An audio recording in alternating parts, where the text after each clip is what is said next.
Hello, everybody. Welcome to Lunchtime Detroit Lions Talk, brought to you by the Lions on the Prowl, the Detroit Lions on the Prowl. On the menu today, what does this win actually mean? How long is Patricia safe in Detroit? And the question of the day today, who's eating, who's starving? And tonight, 8 p.m., make sure you check out Kurt Steele, host of the Detroit Sports Alliance Roundtable. Make sure you tune into his channel for that one. And with that, I'm bringing my partner in crime, Kurt Steele. Hey, like my man Jim said, go over tonight. Check us out, Die Hard Den YouTube channel for the Detroit Sports Alliance Lions Roundtable Talk. And as always, please watch our video all the way through so you can comment and get more content for Lions fans just like yourselves. And as always, hit the like button, comment, subscribe to our YouTube channel, hit the notification bell so you know when you're getting fresh content from us right here on Detroit Lions on the Prowl. But without further ado, the show starts right now.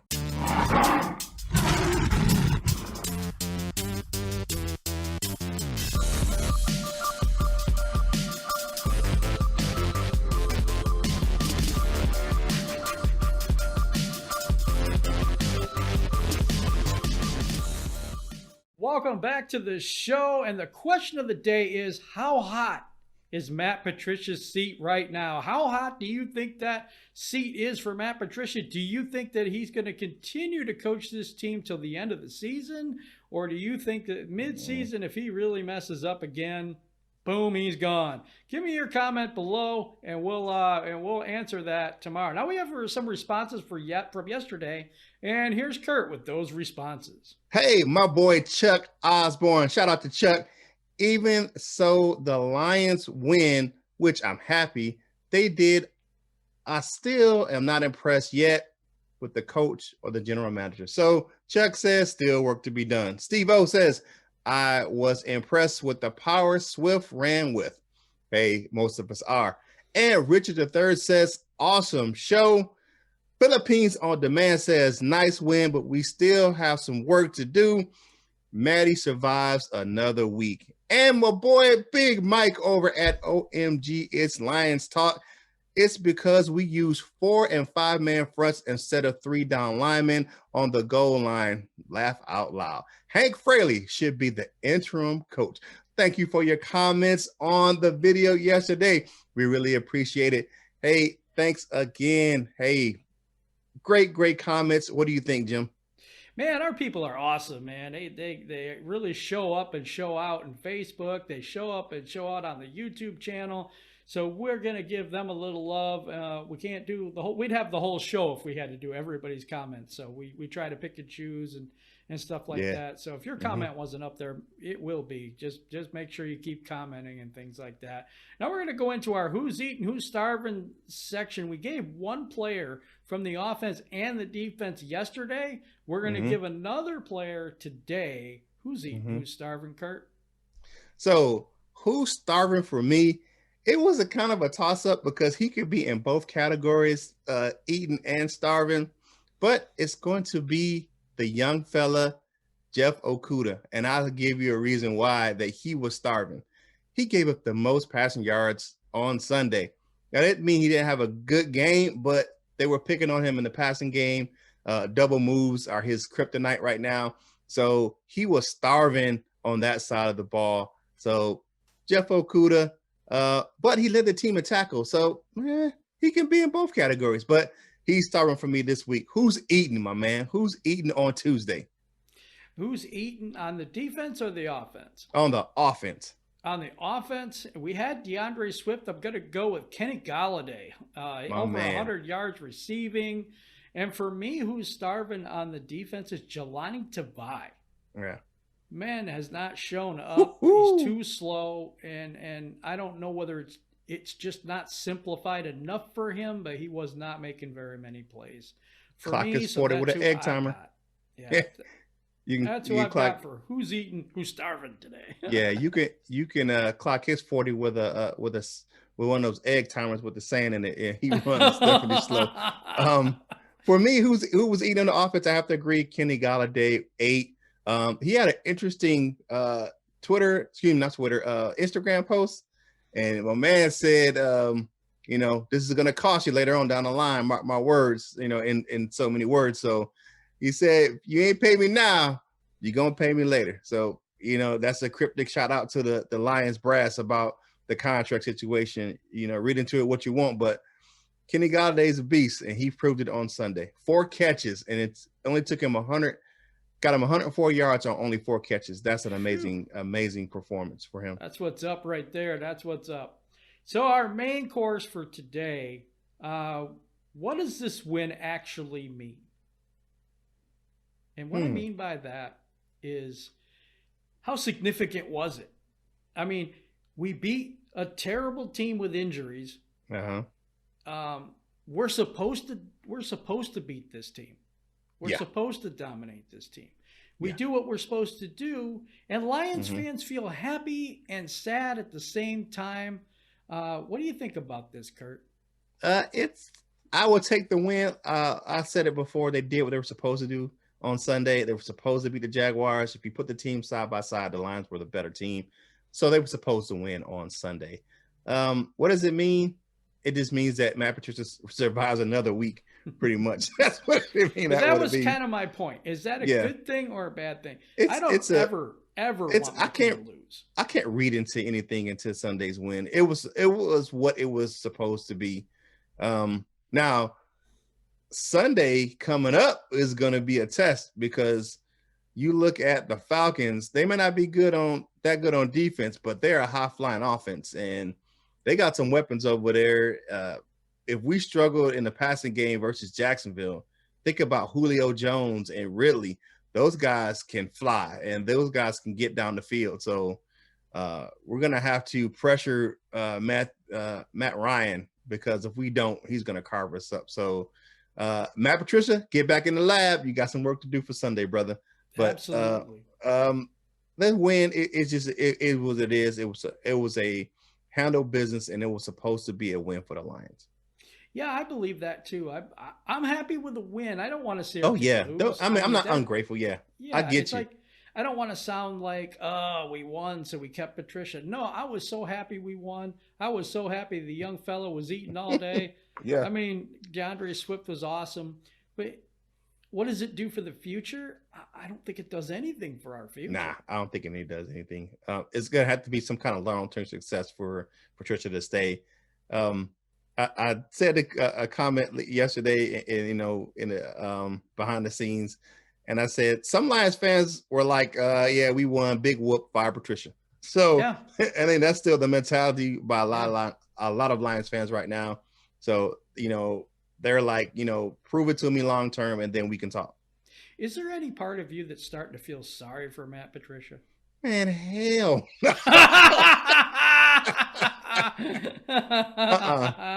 Nah, not even close, brother. And the reason I say that, that's why I'm asking. And the reason is his mentality. Once he can get rid of some of his quote unquote bravado and arrogance, and kind of humble himself a little bit, then I'll give him some empathy. But right now he gets none from the kid. And I'm just sorry that it ain't gonna happen. All right. So how long is Patricia safe in Detroit? Now I don't mean physically, because that kind of sounds a little bad, but his job. How long are they? Are they going to put another mandate for another win on Sunday, or are they going to let him go for a couple weeks? I think it's going to be a week by week basis. Yeah. I think it's a week by week basis. I think that, as long as the team's performing well, competing, he's safe. If they continue to, blow leads or get blown out, yeah, he's done. Yeah. The seat is still pretty hot. I believe it. I think there's still some fire underneath there. I think that, you may have taken one or two coals off the fire with the win on Sunday, but that fire is still raging right now. I think the mandate is that they have to be close to winning the playoffs. At 1-4, they're almost out, Yep. Very difficult to get to any kind of a playoff at 1-4. You're 2-3. So I think it's relaxed a little bit right now, because I think they're really going on the premise that if he makes the playoffs, or if he's close, he will get another year. And I'm not sure, because the schedule coming up is not as hard as the schedule before. I believe that. Some people don't, but I do. Yeah. And Well, and the thing is that other teams are looking at us on the schedule and saying the same thing we're saying about them. absolutely, Yeah. absolutely. Here's where we get right here. Yeah. They Yeah. circle us on Yep. the Yep. on the thing. So I Um, mean, just looking at even the next game. Look at the Colts. I mean, look at that comeback win they had on Sunday versus the Bengals. I mean, Phillip Rivers can still torch you if you give him some time. So we're gonna have to keep the pressure on the quarterback and keep the defense flying aggressive like we had on Sunday, and then we have a shot to win the next. Actually, Minnesota can be a win. Keep the pressure on those guys. Their secondary is weak right now. So yeah, I told people at the beginning of the year, and everybody said, "Oh mhm, no, Minnesota's going to be good. They're going to mhm. be challenge for the division." I said they're going to be now that trash, and I now that said they're rookie going to they be got over good. there is a beast. Justin Jefferson can He is, ball. but That kid can ball. that But does bring up something with Kenny Galladay and his yeah, worth to the team and all this stuff. You can have a Calvin Johnson and still never do well, still never make hmm a Super Bowl yeah, with a that's big true. name wide You receiver. can. I mean, if you don't have a great defense and you don't have a good running game, I Yeah, think that those things really matter yeah, a and lot more than a wide receiver at this point. yeah.